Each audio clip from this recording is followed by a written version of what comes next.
Il y avait madame. En fait, j'avais exactement OK. la même question que vous avez répondu.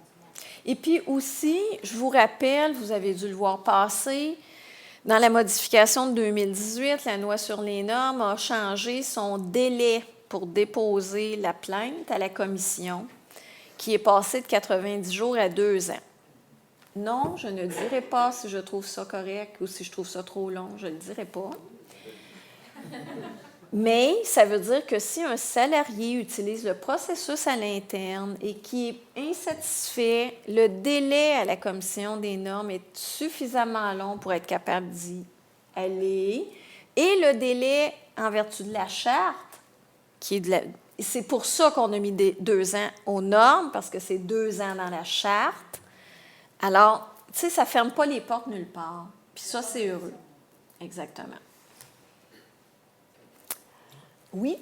Pour faire suite, là, d'intégrer les bénévoles dans la politique Oui. interne, mon organisme est pan-canadien maintenant, donc la politique aussi. Est-ce que c'est valable? Est-ce que c'est faisable? Bien, en fait, les lois sont territoriales, hein? C'est ça.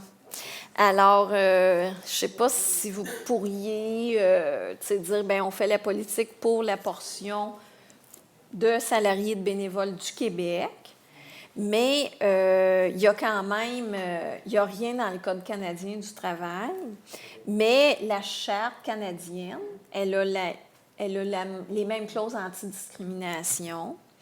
Et la loi sur les normes en Ontario, entre autres, elle n'a pas de disposition harcèlement, mais elle est très ouverte à toutes sortes de plaintes diverses.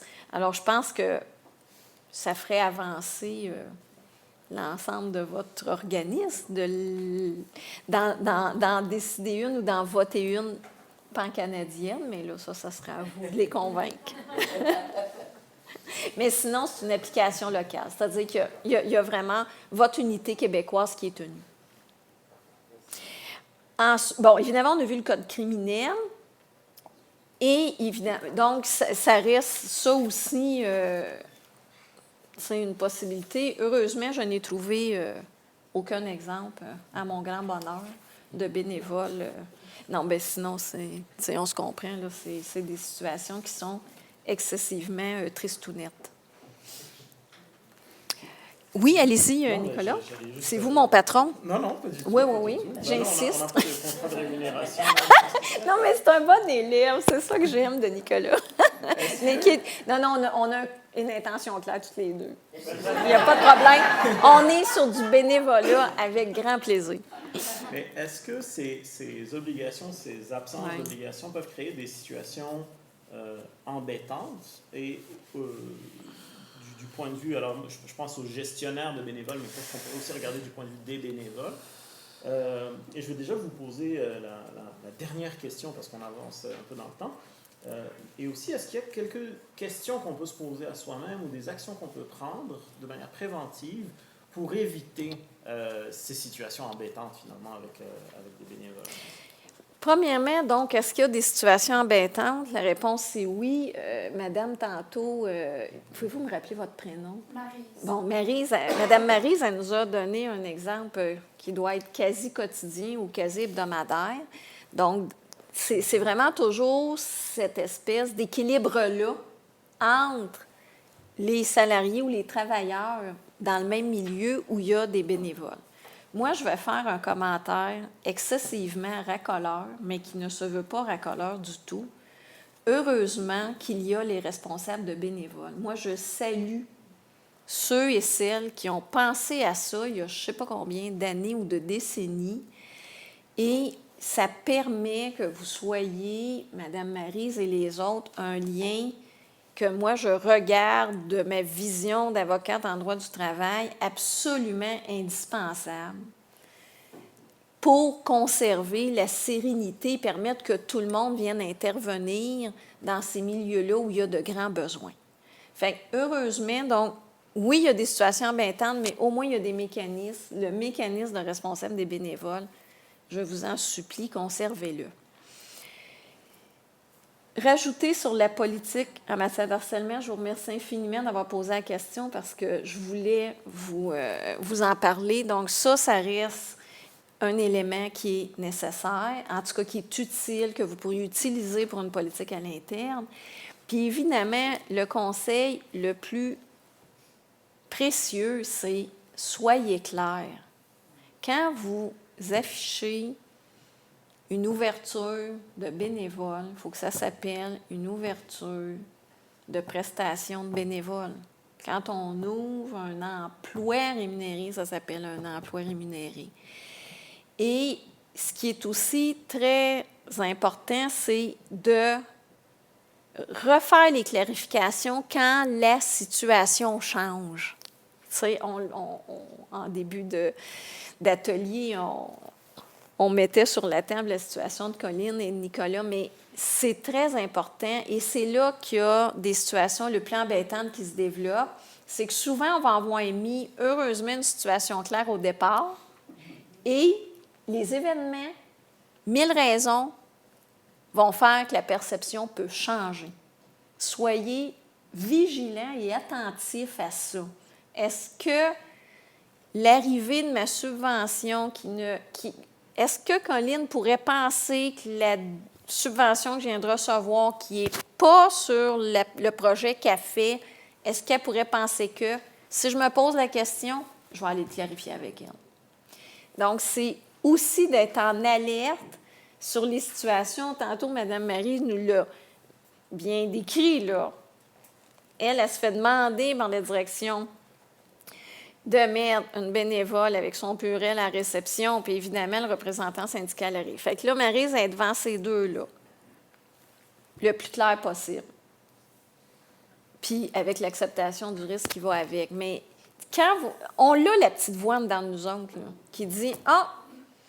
Eh ouais, mais vous faites oui de la tête. » On le sait. On le sait quand la situation elle a changé, même si ça n'a pas été un gros changement là, annoncé en police 42 sur Internet, là, on le sait. On a une petite voix en dedans qui nous dit « Oh mon Dieu, c'est en train de glisser. » Fait qu'il faut que nos pressentiments, on les écoute. Madame Tellier. Oui. Mon jeune bénévole de 12 ans qui vient... Oh, patapouf. 12 ans. 12 ans, vous. Oui. Ah, bien, Caroline, c'est nice, c'est cool. OK. C'est bon. Excusez-moi. Oui, excusez, je vous interromps. Mon jeune bénévole de 12 ans qui vient faire du bénévolat le samedi après-midi parce que l'école dans le cadre de son cours. Fortement de bénévolat. OK. Est-il couvert par la loi de la LATMP? Sincèrement, vous avez une bonne question. Nous, la loi sur les normes, elle couvre les enfants. En même temps que je vous parle, je m'excuse, mais allez-y. J'ai une petite voix qui... Une entente avec l'école. Je pense que oui, moi. C'est pas grave, le lundi, elle pourrait regarder ça. Ça va être demain. Parce qu'habituellement, mettons, on se fait une mini-parenthèse, puis c'est intéressant, elle est très pertinente, elle est très intéressante. La loi sur les normes, elle a une section particulière sur le travail des enfants. Évidemment, on peut...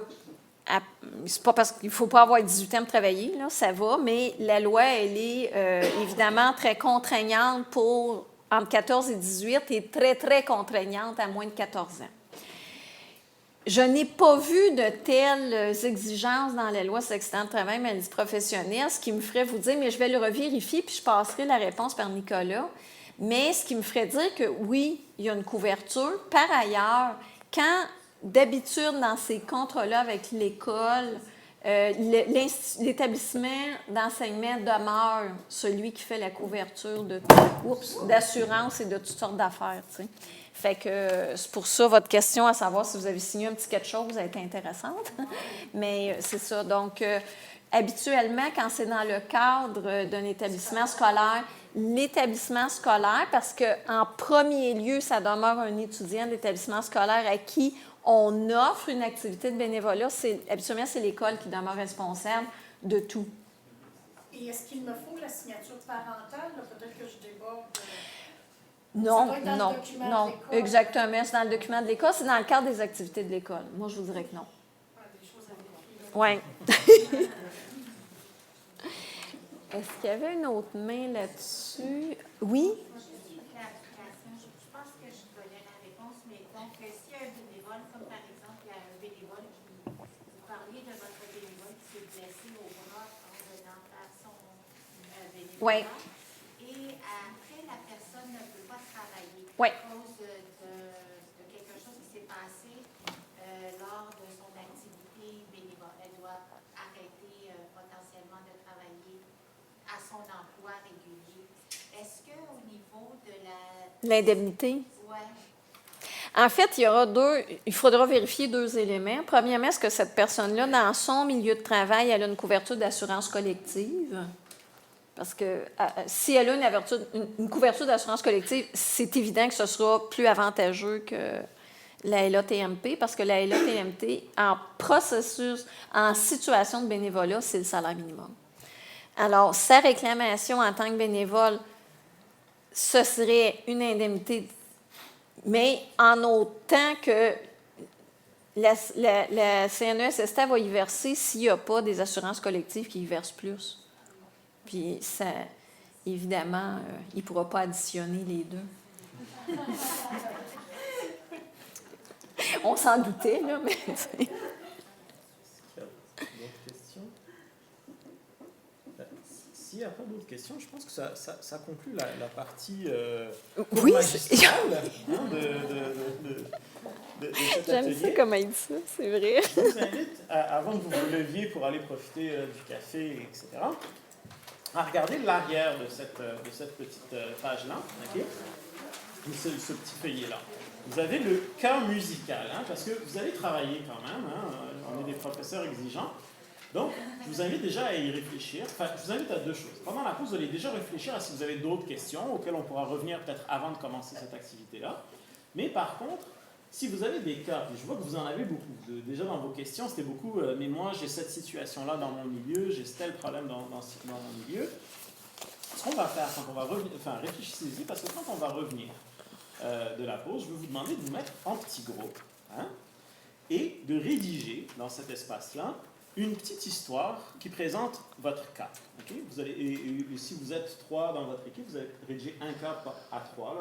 Ça pourrait être un de vos cas, ou combiner peut-être des éléments pour créer un cas fictif, mais peut-être plus intéressant pour vous, ou en tout cas qui combine plusieurs de vos questions. Et ce que vous allez faire ensuite, c'est que vous n'allez pas y répondre. Vous allez passer ça à une autre équipe. Et ça va être cette autre équipe-là qui va essayer, sur la base de ce qu'on a appris cet après-midi, de répondre, de trouver une réponse.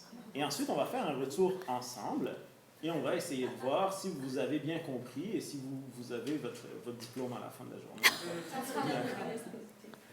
Avant qu'on parte en équipe travailler, Oui. Madame Tellier, moi j'aimerais vous entendre sur la peinture dans l'école. Ah oui. Parce que ça m'intrigue. En Peinture sur les murs de l'école. Oui, c'est ça. Par les parents. Hein, on s'entend, c'était par les parents, là. Bien, moi, je reviens, je dis, on fait l'exercice exactement comme on le fait depuis qu'on a commencé notre atelier.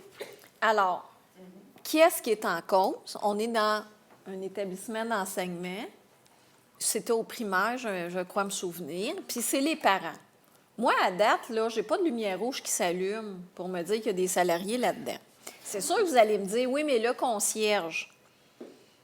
Bon, si j'étais très, très gentille, je ne dirais pas la phrase ça fait pas mal, j'ai des enfants, puis ça fait pas mal d'années que je n'ai pas vu peinturer dans une école, mais en tout cas. Peut-être qu'il y a encore des écoles où on peinture, puis que c'est pas les parents, mais ça fait longtemps que ça n'a pas été peinturé. Donc, on revient, blague à part, on revient sur le contrat d'origine. C'est-à-dire qu'il me semble que, de mémoire, cette situation-là m'avait interpellée parce que c'était vraiment les parents qui étaient à l'origine de la démarche et qui l'avaient même fait cautionner par le conseil d'établissement. Alors, il faut se remettre exactement dans la situation à ce moment-là. C'est-à-dire une initiative des parents qui veulent rendre un milieu d'apprentissage plus agréable pour leurs enfants. Moi, je n'ai pas de lumière qui s'allume sur salarié ou rien. La suggestion que je ferais dans une situation semblable, c'est de dire, parfait, vous présentez au conseil d'établissement, arrivez avec une proposition claire, qui dira là-dedans, on est des parents, on veut un milieu plus agréable pour nos enfants, et ceci constitue du bénévolat pour chacun d'entre nous, qu'on offre avec plaisir avec la communauté étudiante de cette école-là. Et là, on a tout attaché. Dans l'histoire, on se rappelle ce qui est arrivé, c'est qu'effectivement, ça a fait surgir un litige avec possiblement aussi une intervention syndicale, parce que c'est vrai que c'est une tâche de concierge, là, faire de la peinture. Et c'est pour ça que, en plus de la démarche auprès du conseil d'établissement, bien, moi, je pense qu'il faut, à ce moment-là, rencontrer tout le monde. Tu sais, il faut juste prévenir les dérapages, comme Nicolas disait tantôt. Puis à partir du moment où est-ce qu'on aurait interpellé la direction de l'école, puis qu'on aurait dit clairement, regardez, là, y a-t-il quelqu'un qui va se sentir vexé? Vous, avez-vous un projet comme direction d'école? Est-ce que ça soit repeinturé dans les prochains mois? Il n'y en a pas. On a envie que ça soit cette année. Puis on aimerait ça que vous vous assuriez de la faisabilité, y compris auprès du syndicat. Et c'est ça, les intentions claires. C'était la construction, je pense. C'était pas le... Ah oui, c'était la CCQ. Ah oui. C'était le comité de la construction, je ne sais pas trop, là, qui s'était plaint que les parents faisaient la job des lignes de construction. Bien, C'était normé. ouais, mais c'était resté là. Bien, il y avait tellement reçu un char. Ben oui, Madame Lemieux a fini par fermer le couvert de son petit chaudron, là. Madame. Puis elle a fait une très bonne job, Diane Lemieux. Je ne veux pas vous penser que je ne l'admire pas. Je la connais et je l'admire. Mais effectivement. Mais moi, c'est pour ça que je dis, je ferais une petite démarche formelle, conseil d'établissement, tac, tac, tac, tac. Puis effectivement que la CCQ, elle n'a pu rien dire parce que nulle part dans cette aventure-là, la commission scolaire s'est levée pour dire « Mais nous allions peinturer dans 2 semaines. » Pas en tout, là.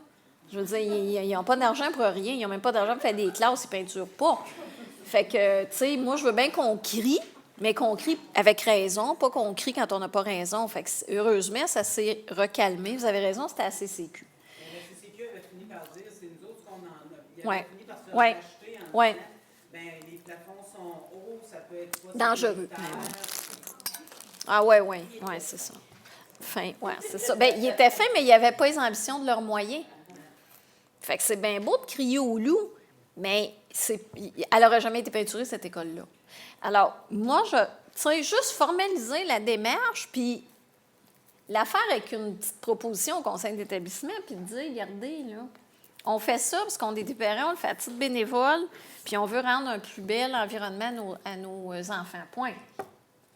Fait que là, après ça, bon, la CCQ, on répondra, s'il y a à répondre, mais au moins, pour le personnel, pour les parents, pour le personnel, la démarche est officielle, elle est faite avec la direction, puis est annoncée, donc elle est protégée par, à tout le moins, l'assurance responsabilité de l'école. Et puis, pour une démarche d'un week-end, moi, je ne ferais pas d'inscription à la CNESST, là, c'est pas nécessaire, mais elle serait protégée par l'assurance responsabilité de l'école. Est-ce que c'est... Mais, puis avec raison, parce que dans le fond, il n'y a pas beaucoup d'actions bénévoles qui sont en contravention. Tu sais, là, des travaux assimilables, évidemment, à la réglementation en construction, hein, le règlement R20, sous supervision de la CCQ, il n'y en a quand même pas une tonne. Puis c'est vrai qu'il y a une question de sécurité. Fait que ça permet tout le reste. Je vous avoue que moi, j'abonde dans le sens que vous avez fait. D'emblée, j'aurais été prudente, puis j'aurais énoncé la liste des inconvénients. Pourquoi j'ai l'air plus willing avec une gang de parents? Ben, c'est parce que dans les écoles, de toute façon, il n'en reste même plus un concierge par école. T'sais. Fait que c'est pas trop...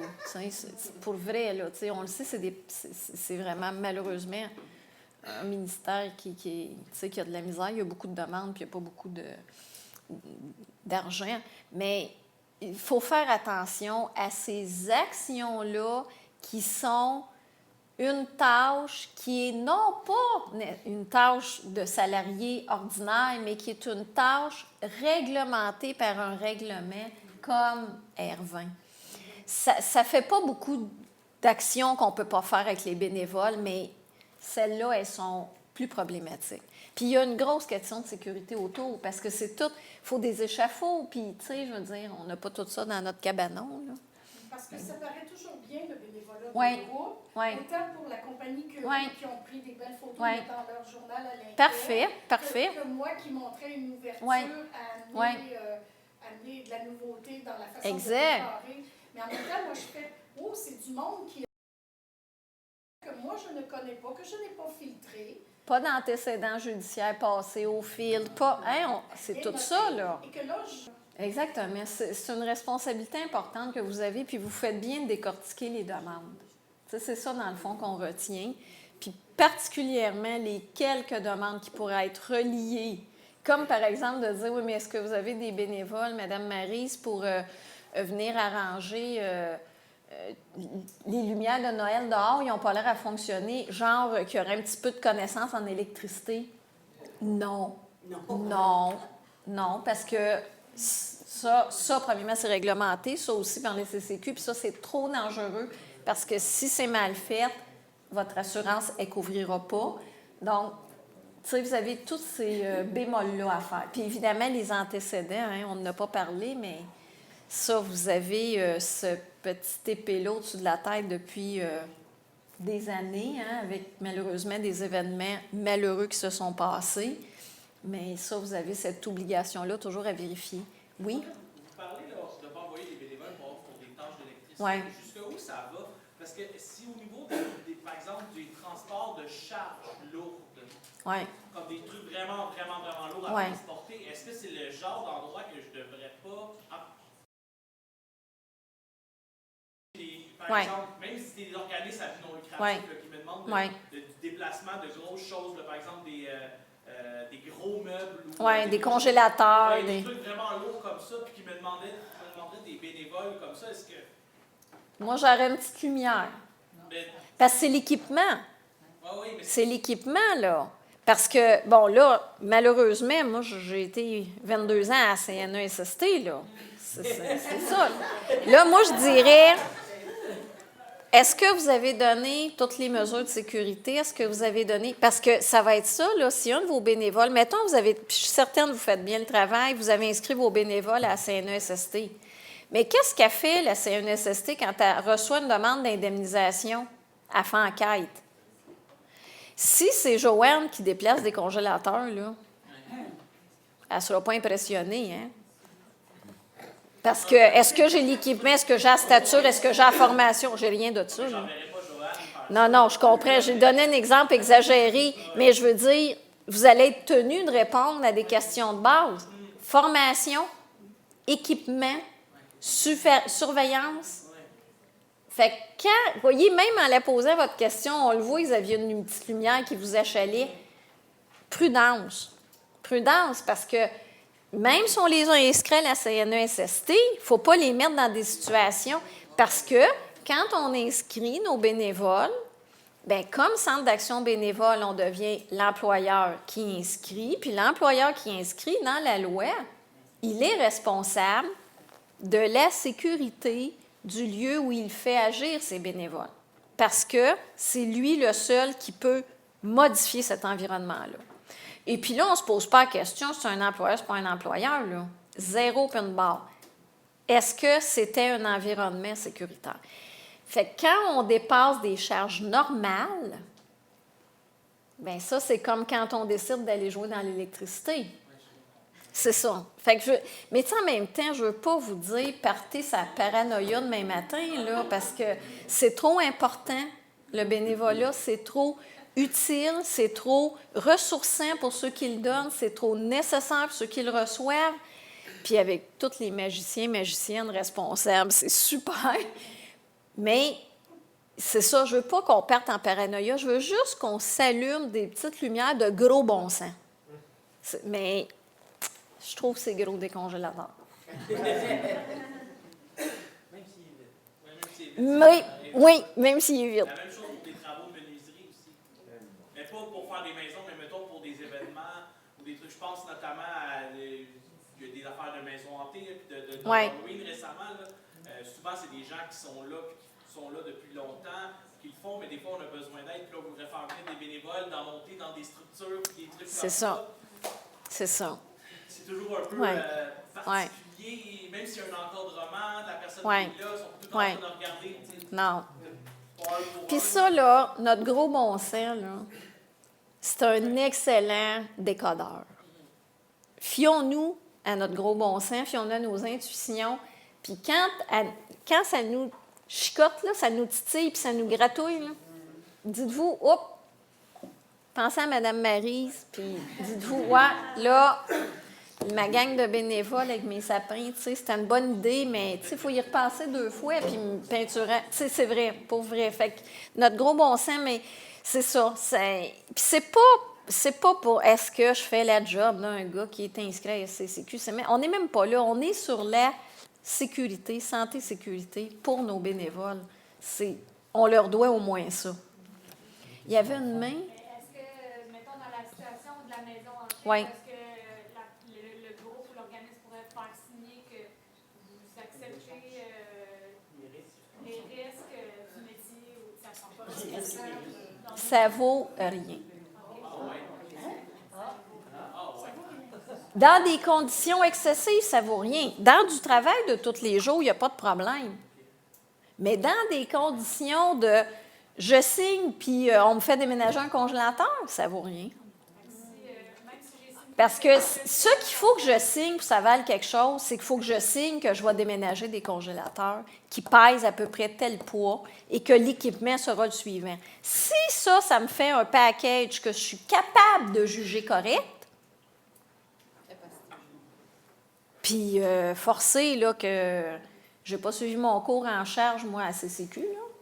Fait que les clauses, là, je me déresponsabilise là, à toutes les fois qu'on met le pied dans un centre de ski, là, peuvent bien écrire des clauses. Tu sais, je veux dire, ça vaut pour le standard.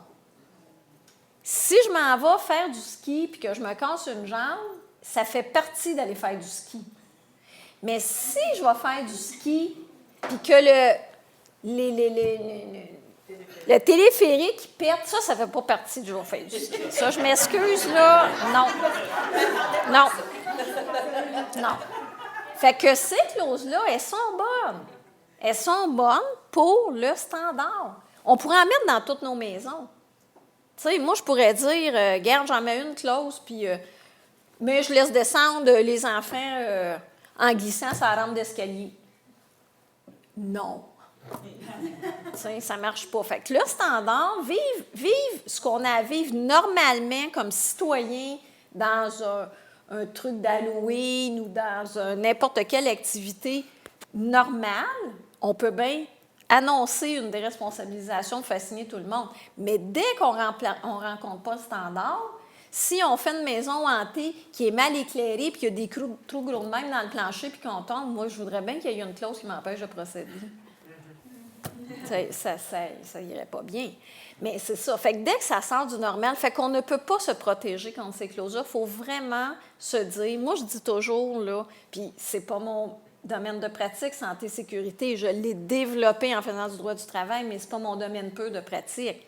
Demandez-vous quelle protection vous voulez pour vous-même, vos parents, vos frères, vos sœurs, vos enfants. Moi, je trouve ça correct pour moi. Je trouve ça correct pour ma mère qui a 85 ans. Je trouve ça. Puis ça, d'habitude, là, c'est un barème qui ment pas. Passer ça, on est responsable.